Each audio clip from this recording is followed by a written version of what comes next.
Superstar হওয়া লক্ষ্য নয়, পারফর্ম করাই লক্ষ্য হৃদয়ের। আন্তর্জাতিক টি-20 থেকে অবসরের ঘোষণা দিয়েছেন বাংলাদেশের সেরা অলরাউন্ডার সাকিব আল হাসান। সাকিবের অবসর ঘোষণার পর দলে তার শূন্যস্থান পূরণ করবে কে, তা এখন বড় প্রশ্ন। অবশ্য সাকিবের অভাব দূর করার মতো অনেকেই আছেন, তবে বড় প্রশ্ন হলো সাকিবের মতো সুপারস্টার কি আসবেন। প্রশ্নটা ছুড়ে দেওয়া হয়েছিল তাহির হৃদয়ের দিকে।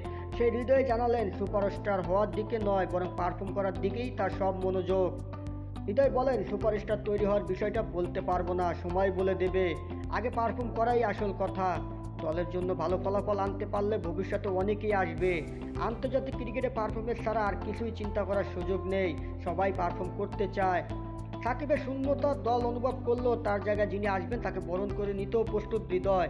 সেই সাথে জানালেন, দল শক্তির বিচারেও ভালো, তাই বিশ্বের যে কোনো জায়গায় ভালো করা অসম্ভব নয়। হৃদয়ের ভাষায়, অবশ্যই সাকিব ভাইকে মিস করব, একদিন না একদিন তো সবাইকেই যেতে হবে। আশা করি নতুন কাউকে ভালোভাবে ওয়েলকাম করব। দল ভালো আছে, আমরা যদি সামর্থ্য অনুযায়ী খেলতে পারি যে কোনো জায়গায় ভালো করা কঠিন কিছু হবে না।